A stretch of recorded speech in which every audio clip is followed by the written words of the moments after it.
சொல்றேன் நானு. அந்த ஒரு குடி சாப்பிடறதுனால ஒண்ணும் ஆக போறது கிடையாது. தயவு செஞ்சு கீழே கொட்டாதீங்க. அன்லிமிட்டட் கொடுக்கறதே வயிறார சாப்பிடணுன்றதுக்கோசம் தான். அந்த தயவு செஞ்சு கீழே கொட்டாம உங்களால எவ்வளவு முடியுமோ அவ்வளவு சாப்பிடுங்க. தொண்டை வரைக்கும் கூட சாப்பிடலாம், தப்பு இல்ல.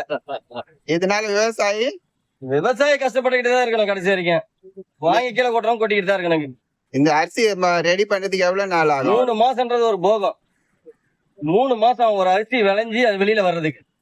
அதுக்கப்புறம் அதை காய வச்சு நெல் அவிச்சு அதுக்கப்புறம் வெளியில வருது. அது ஒரு 1.5 மாசம் ஆயிரும். இவ்வளவு கஷ்டப்பட்டு தான் அந்த சாப்பாடு உங்களுக்கே கொடுக்குறோம். இந்த சாப்பாடு அனாவசியமா வேஸ்ட் பண்ணா எப்படி? தப்பு இல்லையா? அது நீங்களே யோசிச்சு பாருங்க. உங்க வீட்டுல சாப்பாடு செஞ்சு கீழே கொட்டா உங்களுக்கு வருத்தம் இருக்காதா? அன்லிமிட்டட் கொடுக்கறன்றது மட்டும் பெரிய கொஸ்டின் கிடையாது. அதை வேஸ்ட் பண்ணாம சாப்பிடுங்க. ஆமா, நீங்க 1 கிலோ அரிசி இது 60 ரூபா. இது எத்தனை பேர் சாப்பிட முடியும்? 3 பேர் சாப்பிடலாமா? 4 பேர் சாப்பிடலாமா? 60 ரூபா கொடுத்து வாங்கி அதை வேக வச்சு பக்குவப்படுத்தி நாங்க உங்ககிட்ட கொடுக்குறோம். நீங்க அதை வேஸ்ட் பண்றீங்க. இதே உங்க வீட்டு அரிசியா இருந்தா நீங்க வேஸ்ட் பண்ணுவீங்களா? உங்க வீட்டுல இருக்கிற பொருளை தூக்கி குப்பையில கொட்டுவீங்களா?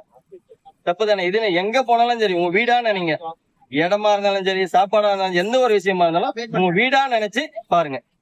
உங்க பொருளா நினைங்க. மத்தவங்க பொருள் தானே, காசு தானே கொடுக்குறோம், வாங்கி சாப்பிட்டு கீழே கொட்டிடலாம் மிச்சத்தை அப்படின்னு நினைக்காதீங்க. போடுங்க, அதுல போடுங்க, டஸ்ட்பின்ல போடுங்க. சோ ஹோட்டல் வச்சு நடத்துறதுல வந்து இந்த அளவுக்கு வந்துட்டு நேர்மையான எண்ணங்கள் வச்சிருக்கேன் உங்ககிட்ட. சாப்பாடு மட்டும் விக்காம விவசாயி பத்தி எல்லாம் பேசுறீங்க. எவ்வளவு கஷ்டம் இருக்குதுன்றதெல்லாம். விவசாயி தான் நானு. அதனாலதான் இவ்வளவு கரெக்டா சொல்றீங்களா? சாப்பாடை வீண் பண்ண கூடாது. தேவையான அளவுக்கு சாப்பிட்டு வேஸ்ட் பண்ணாதீங்க. நம்மளுக்கு கீழே எவ்வளவு பேர் இருக்காங்க.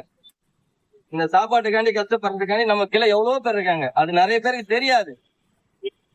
அத கொஞ்சம் யோசிச்சு பாருங்களேன். நீங்க நம்மளுக்கு வந்து 50 ரூபாய்க்கு அசால்ட்டா கிடைச்சது சாப்பாடு. ஆனா இந்த 50 ரூபாய்க்கு சாப்பாடு கிடைக்காதவங்க இந்த உலகத்துல எவ்வளவு பேர், எவ்வளவு குழந்தைங்க, எவ்வளவு வயசானவங்க, எவ்வளவு பேர் இருக்காங்க. எக்ஸெட்ரா போய்கிட்டே இருக்கும். யோசிச்சா நம்மளுக்கு கொடுத்ததே கடவுள் சின்ன மூளைதான்.